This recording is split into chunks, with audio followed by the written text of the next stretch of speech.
Good afternoon or good morning, wherever you are calling in from for today's webinar. I am so excited to welcome each and every single one of you to our wonderful webinar today. My name is Kelly Cristaldi, and I am the Senior Partner Marketing Manager here at Virtuous. We are going to get started here at the top of the hour, but wanted to go ahead and start today's session a little bit early so everyone can get settled in, get comfortable, and get your notebooks ready for just a really great session with our CEO, Gabe Cooper. Before we get going, we are so excited. If you haven't heard already, the Responsive Nonprofit Summit will be returning again virtually this year, May 7th through 9th. There's a handy QR code there, and then I will also drop in a link as well so you can go ahead and register. It is completely free. It's 3 virtual days of just amazing days of learning. I've been thankful to be a part of RNS for a number of years now, and I swear it just gets better and better every year, which is awesome. But as you get settled, feel free to grab some water, a cup of coffee, a notebook. And then to kick us off, why don't you go ahead and just introduce yourself in the chat where you are coming in from today. Would love to see where everyone's coming to attend today's webinar.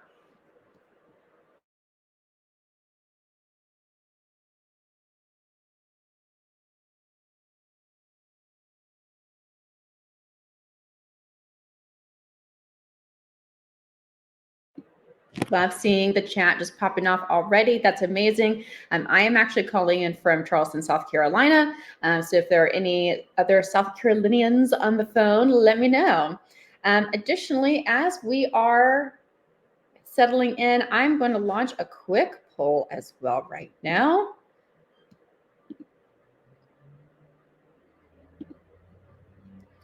And it's going to help kind of set the basis for today's topic. So, of course, this is for our responsive maturity model, but we're all fundraisers here. I actually came from a fundraising background myself, and there are a number of challenges that come with that territory.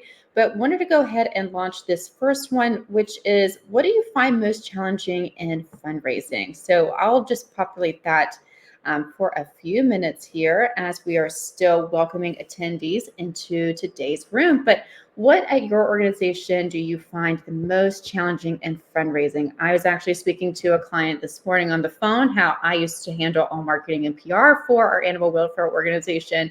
And marketing came to me very easily. Going to corporate sponsors was very easy to me, but that data was not for me. So I would love to hear what you find most challenging at your organization.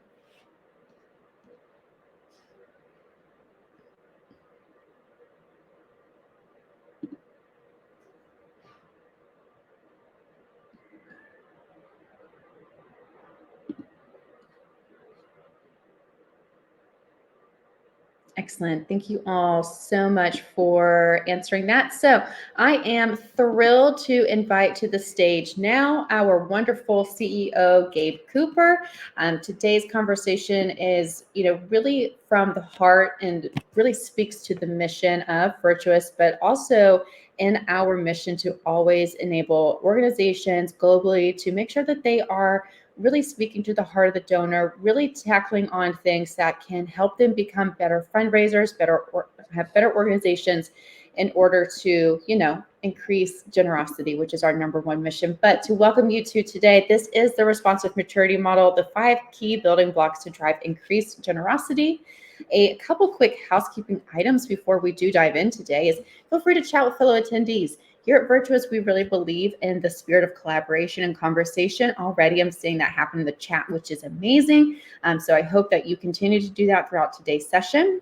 Today's session will be recorded and the recap will be sent tomorrow. So for any reason that you may need to drop off, please know that the recap will be sent tomorrow. Also, we have accreditation from CFRE for today's session. So if you attend all 6 sessions, in this series, you will be able to receive 6 points, which is fantastic, or 6 credits. And then lastly, we are so thankful that you're here. So again, this is Gabe Cooper. He is our wonderful CEO here at Virtuous, and I am going to let him introduce himself to the group. Thanks so much, Kelly. Great to see all of you guys. Keep the chats coming in. So fun to see those flow through. If you have questions along the way, please tee them up. I know we're going to spend a little bit of time in Q&A at the end. But Kelly, if you want to stop sharing, let's jump into it. All right. Let's do this. Okay, this is one of my favorite topics in the world. And so I'm really excited to get into this with you guys. And so I want to start with this big idea that we see two big problems in traditional fundraising. So a lot of what we're going to cover today addresses how do you level up your organization and overcome these two problems and really generate sort of outsized generosity over the years to come. So the first problem that we see consistently, and if any of you guys have been around Virtuous for a while, you've heard this a million times, but I think the repetitions are important. The first problem is unresponsive one-to-many donor experiences. So for many of our organizations, we are able to treat our major donors really well because we kind of know them personally. We know their kids' names. We know what they like to do for fun. We build a personal relationship. Then everybody else in our database kind of gets spray and pray marketing. Everybody gets the same email newsletter. Everybody gets the same piece of direct mail. It's a very kind of unresponsive, impersonal experience. And so what ends up happening is people are coming to our organization for all sorts of different reasons. They show up at an event or they hear about us in the mail. Maybe they see something on social or get invited to a run walk event. However they show up, all of these folks, if they all give in, let's say September, they're going to get put into sort of this sausage grinder of direct response activities where they all get the same appeal and they all get the same year-end campaign. And as a result, most organizations actually lose 76% of their first-time donors after the first gift. And so it's really hard to retain those kind of everyday givers. Okay, that's problem one. Problem two kind of contributes to problem one, which is that a lot of nonprofits, we see big silos between a lot of the teams. So the fundraising team is often sort of siloed off. We see that that team's doing a lot of manual data entry. There's limited collaboration with the other teams. So they may want to see what marketing's up to, like how are people interacting with our website? Are they clicking on our emails? Does the marketing team care about the same fundraising APIs that I do? But there's often a disconnect here. And there's often a disconnect too with the program team. You know, the fundraising team and marketing team want to be able to tell great stories about what's happening in the field, but sometimes it's hard to get the collaboration because of disconnected systems that allows program to cycle back the most meaningful stories that are personalized to each donor. Same with finance and IT.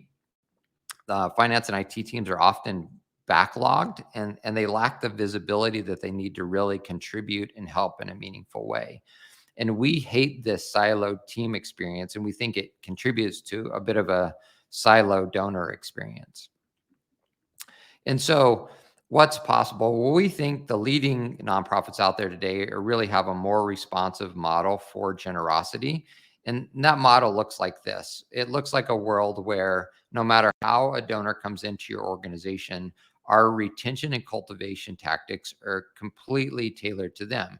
And so what we're doing is instead of running sort of one-time campaigns where everybody gets the same thing, we're able to actually do individual campaigns on multiple channels that honor what that donor cares about, how they came in, what their capacity is. And so that people get a much more personalized experience. We see that when nonprofits do this well, retention goes up dramatically, average gift goes up dramatically, overall engagement, volunteerism, advocacy all go up. We also see leading teams that are really able to get their individual departments collaborating more with shared data and insights across teams. And so that data isn't siloed, there's alignment around core KPIs, and they see overall generosity growth when teams are more responsive and working together.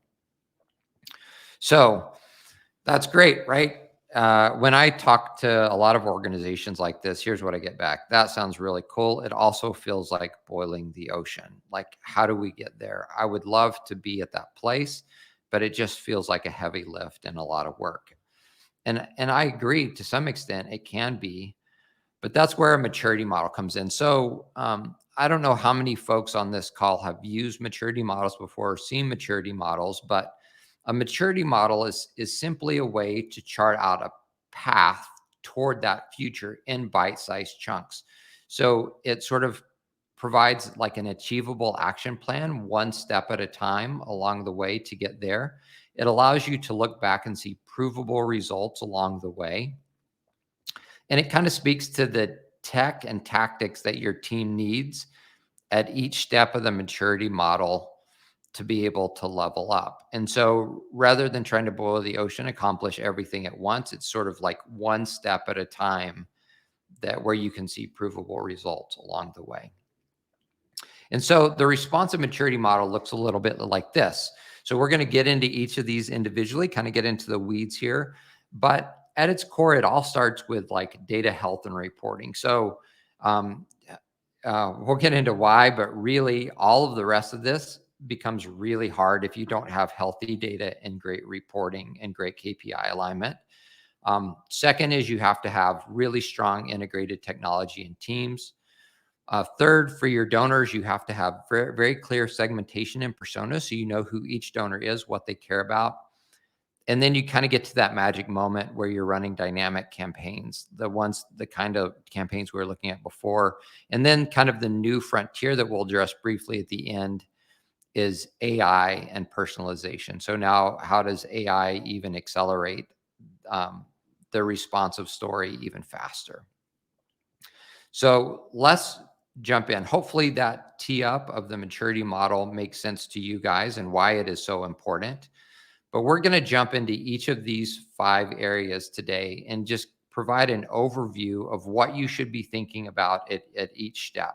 Now, the reality is some of you may be doing segmentation and personas today, but your data health is still a mess, and so it's not effective. So I would encourage you, it's okay that you're doing a little bit in all of these steps, but it's important as an organization that you sort of have this sober moment to say, you know what, we've gotten too far ahead of ourselves here. We really have to back up and spend more time on data health and reporting and KPI alignment. Or before we do dynamic campaigns, we got to make sure that our marketing and fundraising team are working together a little bit more closely. And so it's always important to go back and make sure you're building the base to be successful along the way. So let's jump into number 1 here, which is data health and reporting. What do I mean by data health and reporting? There's a couple of great quotes that I love around this. One was by James Barksdale. He's a former CEO of Netscape. He said, if we have data, let's look at data. If all we have are opinions, then let's go with mine, which is a great quote. Data should drive all of your decision-making at your nonprofit. Certainly there's some qualitative stuff and some best practices and sort of like, you know, in your gut, something's right. But in my opinion, there's always a way to use data to inform the decisions to ensure you're making the right decision out of the gate. The other quote here is, in God we trust, all others bring data, which is Edward Deming, which is a great quote. So why is data health and reporting so important? Well, number 1, you need confidence in your communication. So at Virtuous, we've worked at customers, and I know even probably almost half the folks on the call today are Virtuous customers. And so many of you know this too, that you have a massive database. You think you have maybe 10,000, 100,000 records. But when you really dive in, you realize, oh my gosh, 20% of our records were duplicate, or I have a husband and a wife and completely different records, or 90% of my data has inaccurate contact information. It's really hard to run a true responsive model where you're communicating in a more personal way if you don't have confidence in your communication. When I was sitting in the seat at a nonprofit, a thing that we did a bunch of times as a mistake is, somebody would give a gift and we wouldn't match it to the appropriate record. Maybe it was a major donor, and we would solicit a major donor for a recurring gift of $50 a month, right after they gave a $100,000 gift. And that major donor would call the organization and say, what the heck? You asked me for $50 a month. I literally just gave you $100,000. When you don't have confidence to be able to communicate well, it's hard to create that kind of personal experience. The second thing is you need is coverage. So you have to have great contact info, phone, email, and address. You can't do real multi-channel marketing unless you have good coverage on your contact information. And then third, you need team-wide visibility into trusted KPIs and goals. So you need clear goals across your organization, the same KPIs that everybody's looking at, whether it's your retention goals or your upgrade goals or your new donor acquisition goals or major gift goals, whatever they are. Even engagement, like how many emails and clicks do we want, and what should volunteerism look like? Those goals should be trusted. You should believe that the data is accurate and that it should be shared across your organization so everybody's aligned to the same things. So what do I need from a team and tactics point of view to make sure that works? Well, the first thing you need is great technology to be able to provide good data health. And so what that means is tools to be able to quickly deduplicate data, to clean up data, to merge people into records. Email hygiene tools. There's several tools out there that we may be able to send along in the notes that you can use to make sure that your email list is clean and deliverable and you're not going to get on anybody's spam list. And then finally, NCOA data, national change of address, to make sure, at least on a quarterly basis, that all of your addresses are being updated in case anybody moves. And so some of you guys on the call are running massive direct mail shops, and so you're doing NCOA already. But all three of these are just sort of a critical baseline. If you're not doing them today, it's important that you step in and make the necessary changes there. You need clear policies for data health across your organization so that your major gift team has the same expectations as your data entry team entering transactions, so that you know what fields are used for what, you know what the expectations are for how data is entered, and you have some sort of review process. And so I would say your fundraising, somebody from your fundraising team and your operations team, people doing gift entry, should review that process on a regular basis. And I even like pulling up 50 donor records at the same time and just sort of running through those as a team to see where you might have deviations and problems. It's one thing to have a process in place. It's another thing to actually review data together between fundraising, ops, and marketing even, to ensure that the data is clean and healthy coming in. Once you get that in place, then shared real-time reporting.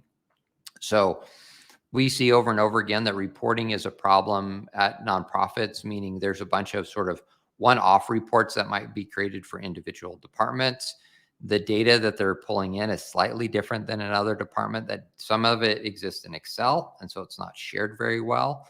And so to be effective here, you have to have great real-time reporting based on trusted data shared across your teams, and then weekly KPI reviews. And so I like cross-departmental KPI reviews with fundraising, marketing, your major gifts team, your direct response team, to all come together and say, like, how are we doing on retention right now? What changed from last week? What do we need to do better this week?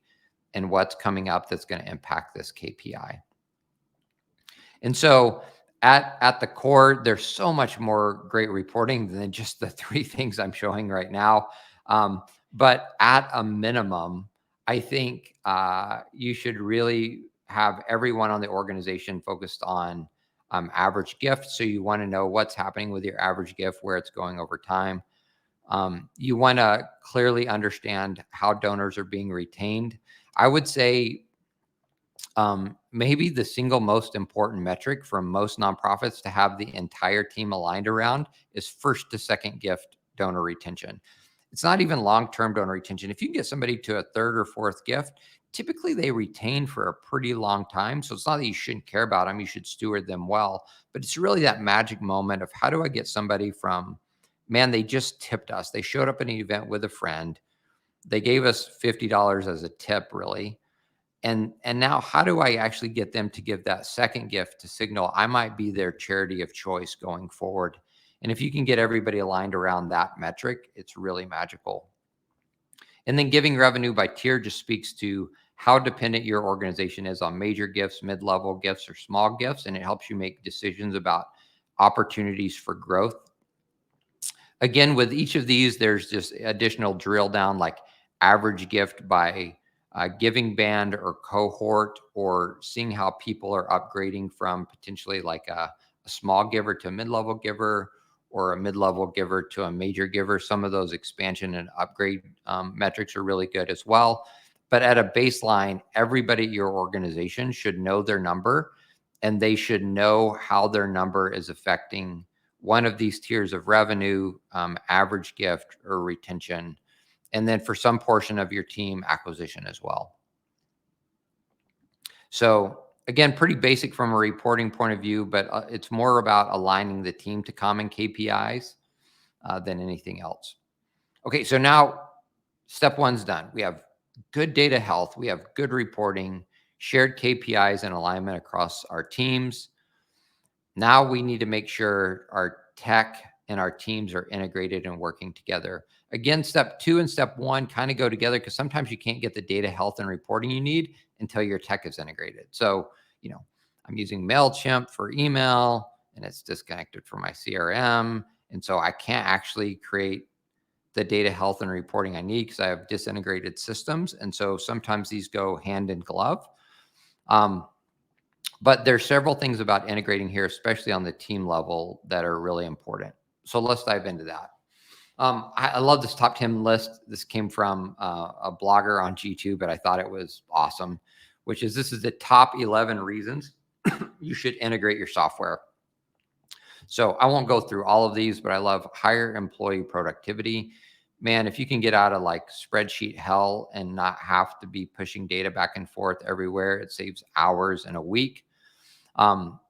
Error reduction is really important. Improve accessibility is really important. But this one, a 360-degree view of customer information. In our world, it's a 360-degree view of donor information, right? So I want to see if that donor volunteered. I want to see if they attended an event. I want to see if they clicked on an email, visited our website. Are they thinking about a planned gift?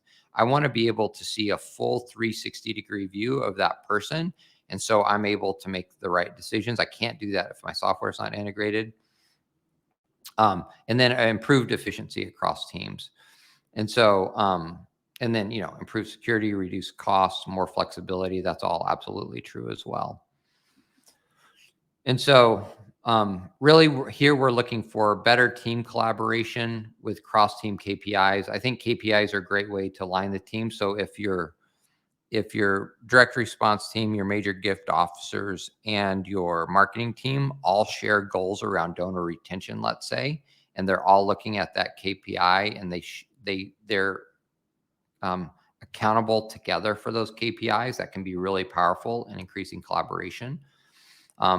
Then integrated marketing and donor data. So I want my email, SMS, web visits all integrated with my giving information all in one place. And then for especially really forward-thinking organizations, integrated program outcomes and volunteerism data. So I want to know which of my donors are volunteering, which of my volunteers are donating. I want to know program outcomes, especially program outcomes that might be tied to specific donors, right? So if I have donors giving to a specific, project to dig wells in Tanzania, right? I want to be able to get program outcome data from Tanzania on those wells cycled back to those donors so I can close the loop on giving. That magic moment of closing the loop on giving is so powerful and increasing generosity. But at the same time, you can't really do it unless your program team has a way to push that data back through to donors. So that's what we're really looking for around integrated tech and teams, or integrating our tech and teams. So the tactics that you kind of need to do this is you need your CRM, marketing, email, giving, volunteerism, and program data all integrated, right? You need these things working together in concert with a single view. You need to set quarterly cross-team goals so that all of your teams are focused on the same metrics. And then we really recommend a generosity operations team to drive collaboration. For those of you that are in bigger organizations or been around fundraising for a while, you're probably familiar with the concept of fundraising operations, which is just the sort of the operational staff that helps equip, especially major donor teams, to be successful. I don't mean exactly that. I mean something different here. In the business world, this is known as revenue operations, but it's actually a team that sits outside of your other teams that drives data integration and collaboration. So what that looks like functionally is this, which is I have this generosity operations team. Usually for a larger org, you might have like one data person and one person that knows like fundraising and marketing pretty well that are working together, and they're actually working outside of these teams. So they work outside of donor development, marketing, comms, program, and finance. But what they do is they help bring all of these data sources together under one roof. And then they provide shared insights across the team. They provide common reporting and KPIs, but they're also very revenue and generosity focused. And so this team can help drive insights like, hey, did you guys know that only 10% of our volunteers give today? And did you know that's probably because we've only asked our volunteers for money one time in the last 2 years, right? They're going to uncover those insights and then drive the data across teams to help fix those issues. Some of you from smaller shops, you may not have the ability to actually hire for this today. I totally get that. Sometimes it's just as simple as even putting together a cross-team committee that meets monthly across a couple of your departments that can collaborate, try to pull data and reporting together and to drive these insights. It's a way to force collaboration across teams with a mindset on data and reporting driving toward increased generosity. Hopefully that's helpful. I know some on this call have already tried out this model. As more of you lean into this and try it out, we would love to hear from you and hear how it's going. So, okay, we have great data health now. Our teams and tech are integrated. Now it's time to start segmenting our donors and driving persona-based communication.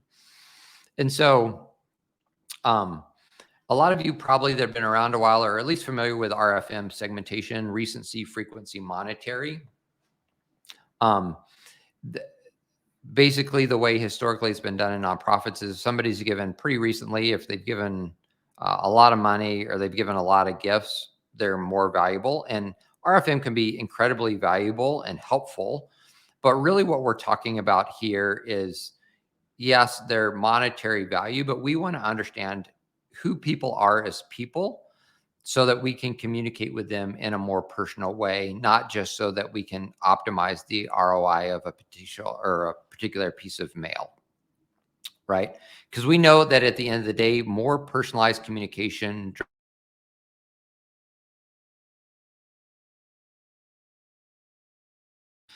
our donors like deserve and want to be communicated with in a more personal way. They want personal experiences. So the great first step here is to begin create personas by affinity, topic, giving, or engagement. And so if you have a cause area that like has a couple of focuses like education, community development, maybe you're doing some around housing. And so you know that some donors that you have a particular affinity for one of your cause areas more than the other ones, or one topic more than the other ones. Or you know that you have a group of stay-at-home moms that are massive advocates for your organization. What you do is you begin to bucket those people together and you give them a name. So, you know, maybe Katie here represents our stay-at-home mom crowd that are massive advocates, social media influencers. They volunteer occasionally. And so you bucket them together and you sort of think about what is the content that our Katies would need to be successful. Like, what channel do they like it on? What sort of stories do they like? And then you can begin to organize your content based on personas and organize your calls to action and ask based on personas. Hopefully that makes sense. I know many of you on this call are already doing persona-based marketing and fundraising today. That's great. We really recommend just starting with 3 to 5 personas. If you haven't ever done this in the past, it's if you overthink it too much and you end up with like, 20 different personas, it actually gets kind of hard gathering up the content that's specific to each one. It becomes a lift. So starting with 3 to 5, proving it out and building from there is usually the best way to go. Okay, so now we have donors segmented not just by how much they give, but by the thing that they care about. We've tagged them in our database. We kind of know who they are. And now it's time. Oh, we've already talked about most of this stuff, so let's skip over that. Oh, and let's do a poll. That's great before we move on to the next one. So you should see a poll pop up in AirMeet right now. And so I'd love for you to answer the question, does your organization use donor segmentation today? And they use personas today to tailor fundraising efforts? Helpful for me here just to see these results as we go through, so I know how many of you guys are kind of already at this step today. So I'll give you guys just a second to fill that out. And Kelly, is that poll up?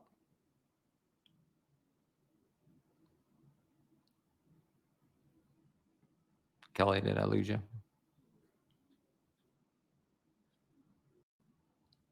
I know, I don't see the poll either. Oh, that's Candace Gregory. Hi, Candace. Kelly says it's up. All right. All right, good. Okay, I'll let you guys have a second just to answer that. And Kelly, you can feel free to interrupt me and read some of the results if you want to as well.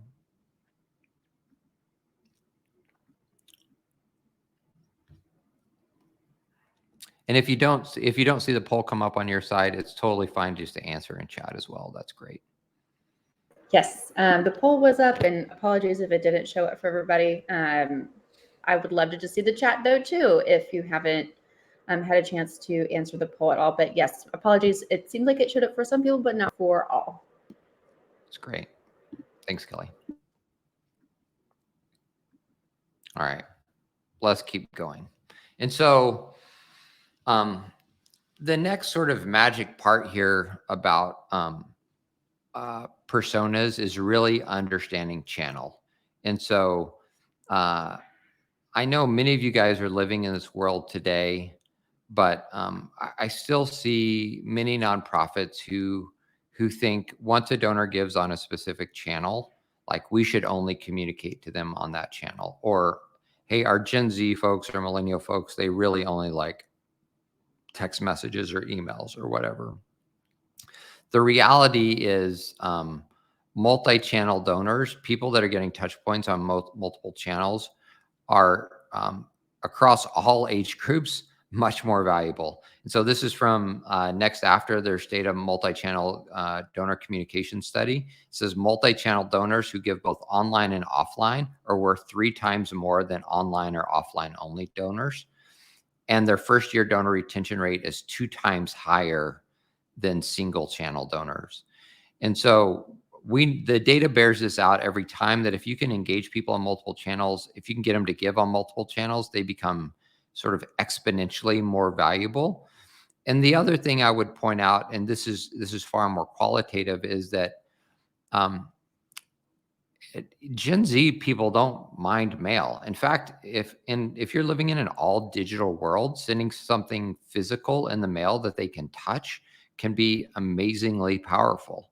And also your older donors who you may think only like mail, they're getting more digitally savvy every day. And so they're often willing, even if they're sending in a check, they're often willing to see what you're doing on Facebook or look at your website. So the more you can lean in to, hey, ask for an email address in that direct mail piece and then actually use their email to follow up, right?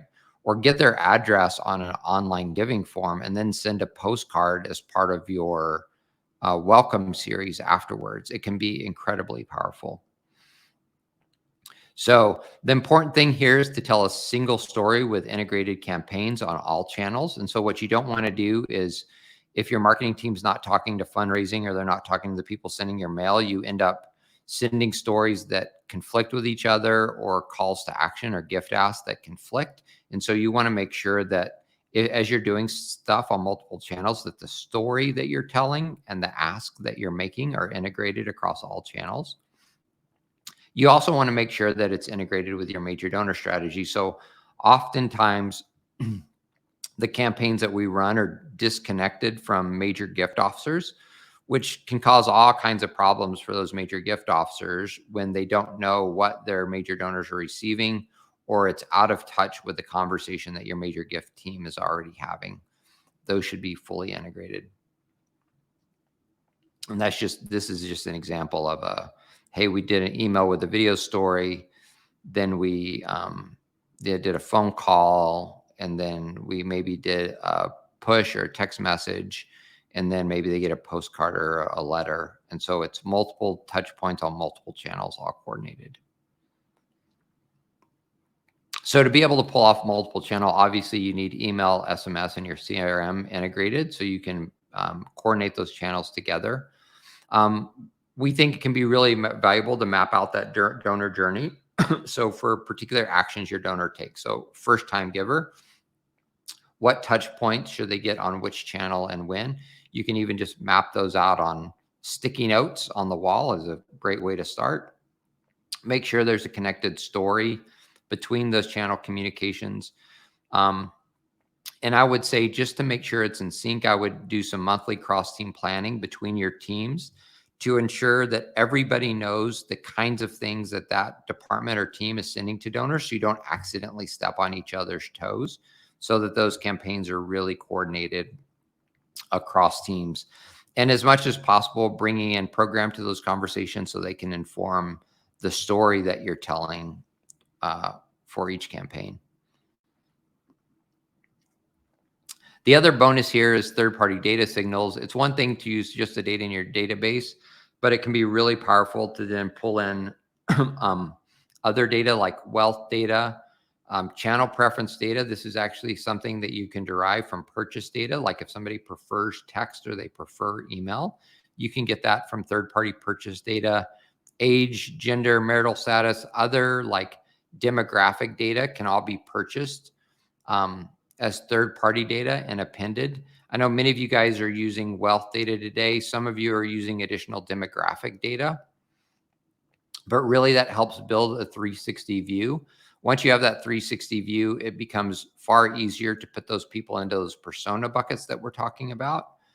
And then make sure that if you're going to overweight on a channel or overweight with a certain kind of gift ask, you're doing it to the right person at the right time.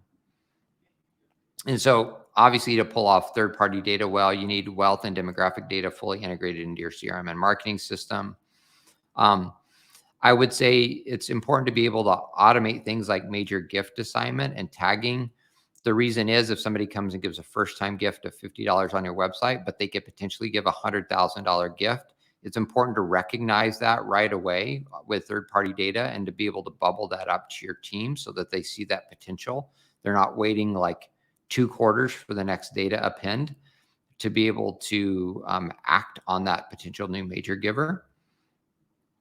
And then you want your marketing, fundraising, and major gift team to sync on what those key data points are that you care about.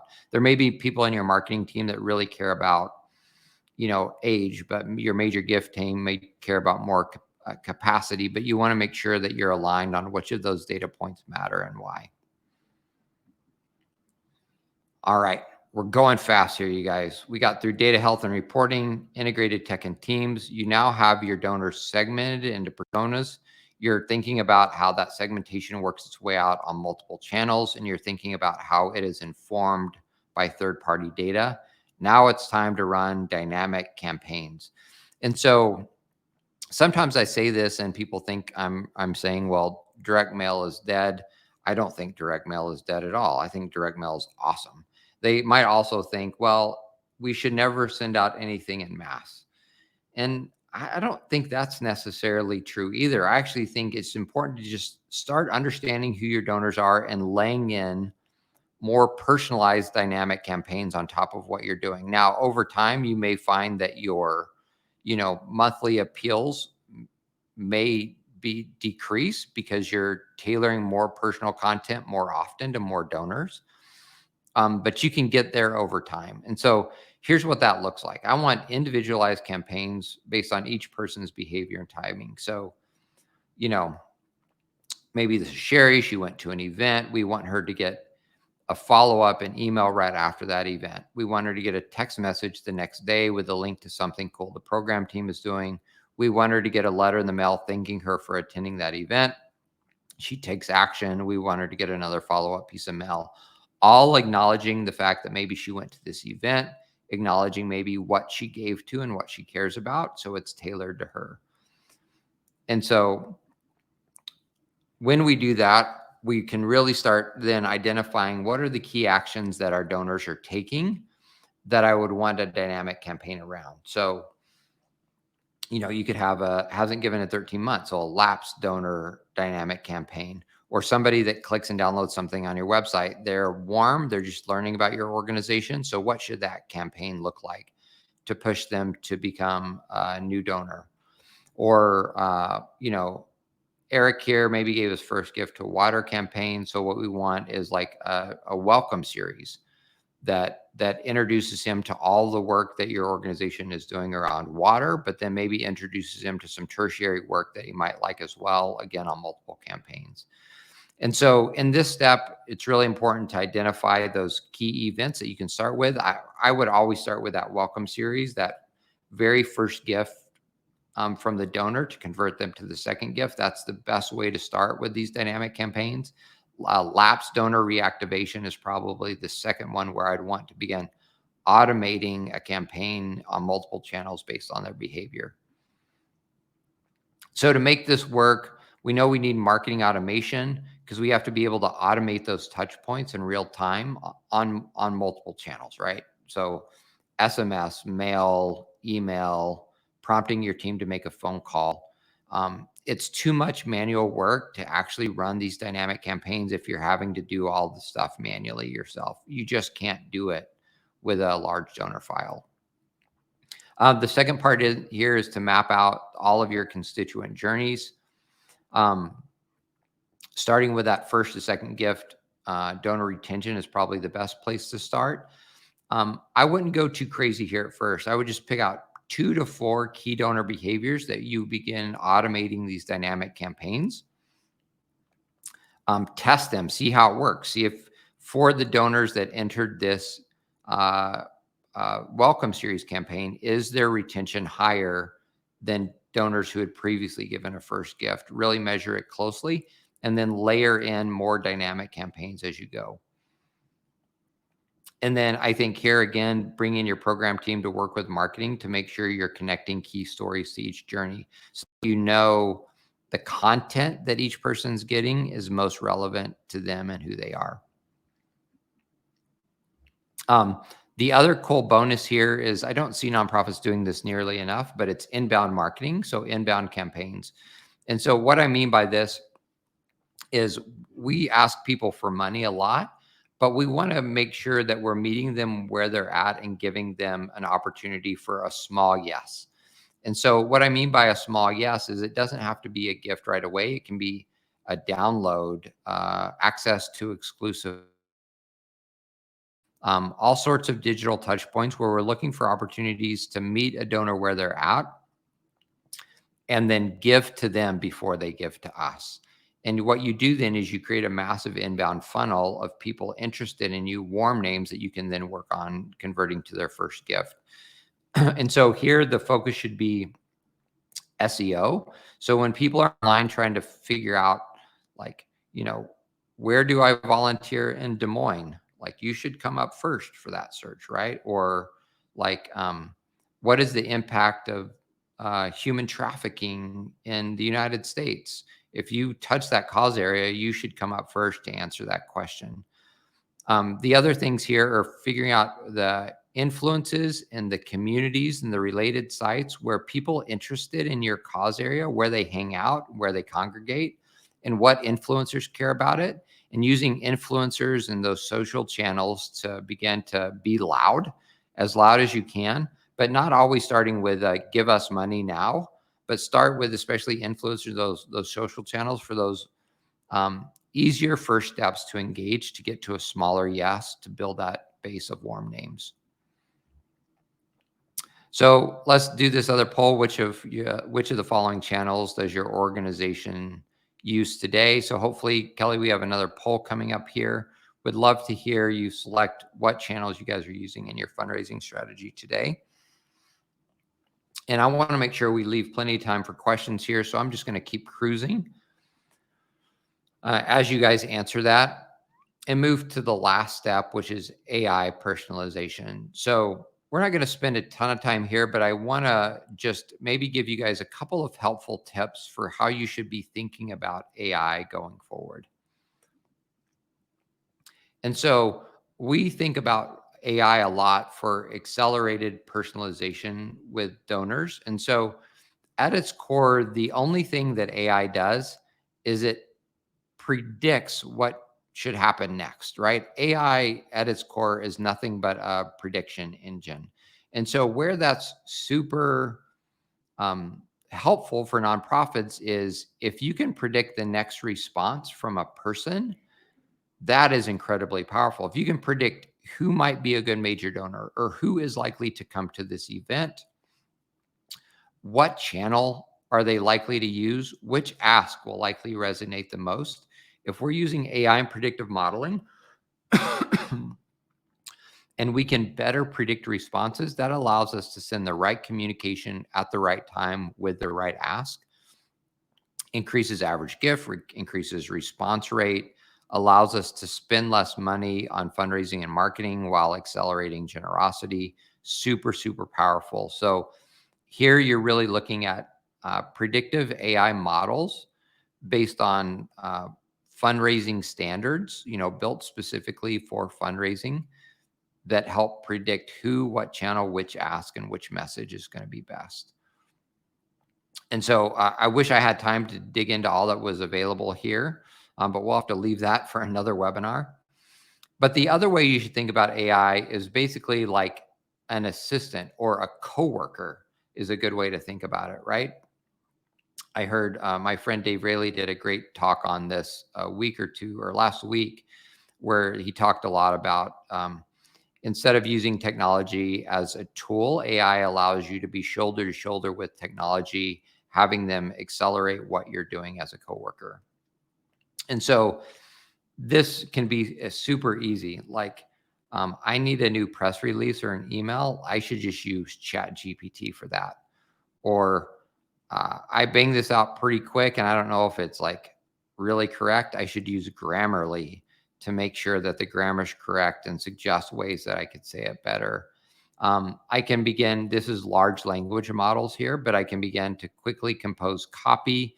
I can begin to do SMS responses or email responses based on what AI recommends to accelerate my response time. I can use things like ChatGPT to more quickly write great quality blogs to increase that SEO presence. And so this is using primarily large language models like Gemini or ChatGPT to be able to generate copy, creative, and responses faster. If you guys aren't using ChatGPT today or something like it, you should be. Bard, there's several options out there, but man, oh man, it can save you so much time in the day. If you just get used to it, get used to prompting it and asking it questions, it's massively powerful. So to do this, you're going to need integrated AI modeling in your marketing CRM and online giving system. You should start with AI to predict retention. Again, that's a great place to start. Like, can I predict somebody who might churn? Or can I predict somebody who might be a major giver? Or can I predict somebody who might respond to this piece of direct mail? Those are all really helpful predictive models that have immediate impact on ROI. And then for larger organizations, really the stretch here is, can I stretch to hire a data scientist? Or can I find AI-ready partners, agencies or technology partners that I'm working with that are ahead of the curve on AI that can help us get there faster? So 13 minutes left. I left a little bit of time for QA. I'm going to take just a couple of questions here and then had a couple of just next steps here as we close up our time. So, Kelly, you kind of want to facilitate any questions that have come through? Happy to. And Gabe, the chat has been popping off this entire session. So to everyone who's been chatting it up, thank you. Amazing questions. I've been trying to get to most of them as we've gone through today's session. Let's start with this first one. Is there a place we can go outside of this to learn how to integrate AI with Virtuous? Yes, but that is a incredibly powerful and broad question.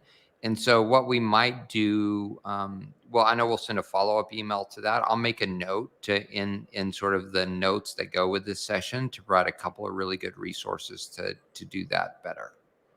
That sounds awesome. Thank you. Piggybacking off of AI, does Virtuous have plans to integrate AI? If so, anything you can share about what that could look like? Yes. So yes, we have some basic AI built into the product already. You probably wouldn't recognize it, but over the next 3 months, we will be launching some large AI products, and so there's more to come on that. I don't want to spill the beans too much, but the AI products that we're launching here in the near future are all really more of that focus around predictive modeling, and so. LLMs, like large language models, and that GPT thing is something that we'll look at adding in over time, maybe even potentially this year. But our initial focus is, man, I am just a firm believer that we can really drive a lot of ROI with predictive models that predict major givers, predict response rate, predict retention. And so you can expect from us in the next 3 months to hear about a brand new release that's really predictive modeling heavy, that's taking all of those data points into consideration to help you have a more actionable AI driving your outreach. Excellent. Another question that came in earlier in today's presentation is, how do you convert loyal media followers into loyal donors for your organization? That's a great question. Oh my gosh. And so not all of you are in this place. It's a blessing and a curse where it's like, man, I have a database of 100,000 people and only 2,000 of them give, but the other 98,000 have engaged with our brand in another way, often through media. So radio, TV, social, whatever it is. I do think personalization is key. So acknowledging the channel that you came in, like, if you're on radio, I know, I know that you listen to us on KTLA. I know you're a very loyal listener. And then after you've acknowledged that, I think finding ways that you can tie that first gift to very specific value. So instead of just saying give to our organization, it's more, did you know that your gift of X can accomplish this very, very specific thing? And so you want sort of like general fund loyal donors over time, but those media followers or brand followers, they often aren't able to connect the dots between the way they would experience you as an outside brand or in the media with what your cause can accomplish. It's like, why the heck would I give to some radio person, or why the heck would I give to whatever it is? Like, NPR has had this problem for years, but there's a million different iterations of it. But the more you can connect to this specific discrete dollar amount accomplishes this very specific thing in the world, it's going to help them cross the chasm much more quickly. Instead of thinking about you as a brand, thinking about you as a way to create impact in the world. I would reinforce that. Don't be afraid to ask on your other channels, right? But then, and then also, you have to have all of those names connected to your CRM and fundraising strategy so that as new names flow in, you have automated multi-channel feedback that nurtures them toward that next step. And so I would say in every communication, especially for those like warm names, like think about how I'm asking for something discrete with a specific dollar amount, but then how am I giving them value in the same thing? So you can download this for free. You can get access to this exclusive content, whatever the thing is. So you're giving them value. In exchange, you're helping them increase their impact in the world. So there's like a million very discrete, specific tactics there, but hopefully that's helpful in beginning to answer the question. Yeah, That's great. Another great question that came in earlier in today's session too is, what do you perceive as the biggest barrier for nonprofits that are looking to transition their organization, be just more responsive, be more donor centric? Yeah. A part of it's just creating team buy-in that this matters, right? And so in some ways, like obviously we're a technology company, and sometimes I think organizations are handcuffed to old technology that just doesn't allow them to do this. So you have to like upgrade and have the right technology that actually allows you to pull it off. And that can be a lift. But I actually think that sometimes those team silos that I talked about get in the way of it even more. And so when your direct response team and the people sending out your email and the agency working on your stuff and your major gift team, when they're not talking with each other, even if you wanted to create a really responsive personal experience, you just can't, because the right hand doesn't know what the left hand is doing. So I would say even before you start thinking about technologies, it's like getting the key movers in each of those areas together and getting buy-in that creating a personal experience really matters, and beginning to share what KPIs you're looking at and what your outreach looks like, so you can create at least a more coherent strategy and buy-in across those teams. Excellent. I think we have time for just one more question before we wrap things up for today. And this last one is, what do you recommend a small nonprofit that perhaps cannot afford an integrated system do? This person's particular funds go to support their programs. And as much as they'd love a CRM that integrates all data, it just might not be financially feasible. Yeah, totally. And I know a lot of the stuff I talked about too here is like harder for small organizations. And I totally get it. At the same time, there are things that you can begin doing today. It's just going to take a little bit of manual effort. So I would focus on, even if you're really small, not so much the technology, but the principles around this. Like, do we care that all of our donors get a personal experience? If we do, what's the first step that I can take? So in whatever like CRM or spreadsheet I'm using, is my data really clean? Right? Um, can I create, if I'm using MailChimp today, can I create at least 3 segments in MailChimp so I know that my existing donors get something a little bit different than my warm names, get something a little bit different than my members? It's just with the tools you have, how are you able to lean in and at least make it a little bit more personal? Um, and I know that that may not be completely helpful, but I think as if you're applying the principles and then using the technology you have available the best you can still make a big difference. Amazing. Thank you, Gabe, so much. And let's see, if you don't mind sharing your screen just one last time. I know that we had a few slides here at the end that we can go over. Thank you all so much for your questions. If you have any other questions, please feel free to email us.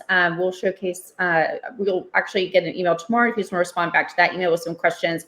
We would love to keep answering these. These have all just been a fruitful conversation. Gabe, I'll let you take these last couple slides for us. Yep. So one of the things is there's a full ebook on this maturity model that we'll distribute a link to, so you actually dive in and read the stuff. If you're an existing Virtuous customer, our team actually uses a lot of this maturity model for coaching already. And so hopefully you feel it more baked into your Virtuous experience. If you're not a Virtuous customer and you want to learn more, this is a great place to start. So we have a self-guided tour that's just beautiful and a lot of fun. It's virtuous.org/tour, where you can go on and create your own custom sort of demo experience to walk through Virtuous and see how it applies to your specific role and needs within the organization. So you use that QR code or virtuous.org/tour. And that's a really fun experience and a great way to kind of take a look in a low touch environment at what Virtuous can do. If you want to like actually talk to a person and learn more, just go to virtuous.org/live demo and you can set up a time with somebody on our team. A lot of our team come out of nonprofit fundraising, and they're very well equipped to answer questions, not just about the product, but how it applies to your specific team and fundraising program. So it's virtuous.org/live demo, and there's a QR code. And again, virtuous.org schedule a demo allows you to just speak to a sales rep and get a one-on-one demo. And then the only other things here were The RNS summit that Kelly mentioned at the first, we have 2 days of amazing speakers lined up. So we usually have, I don't know, maybe pushing 5,000 amazing fundraisers participating in that. And we curate some of the best speakers and content in the nonprofit space. So really encourage you to sign up for Responsive Nonprofit Summit this year. And again, there's a full ebook with all the content that I covered today, which has even more detail in it. We'll make sure that is distributed in the follow-up email after this webinar as well. But thank you guys all so much for showing up. Really grateful for all the amazing work you do. Don't get discouraged if some of this feels like boiling the ocean. That's okay. As my 9-year-old daughter, who watches Frozen 2 a lot, says, is just do the next right thing. And so that's, as a nonprofit, that's all you can focus on today, is find out where you are on this curve and just focus on doing the next right thing. And that's it. Thank you guys all so much for showing up. Kelly, anything I missed? That's it. Gabe, thank you so much for your time this afternoon. Thank you to everybody else. Like Gabe was saying, if you were unable to attend the full session today or just really want the recording and the ebook, keep a lookout for your inbox tomorrow. You'll get a link to everything that was shared here today, including the presentation, as well as an invite to the next part of this 6-part series. Remember, in order to get those 6 CFRE credits, you will need to attend all 6 sessions. But thank you all so much, and we will see you at the next one. Bye now.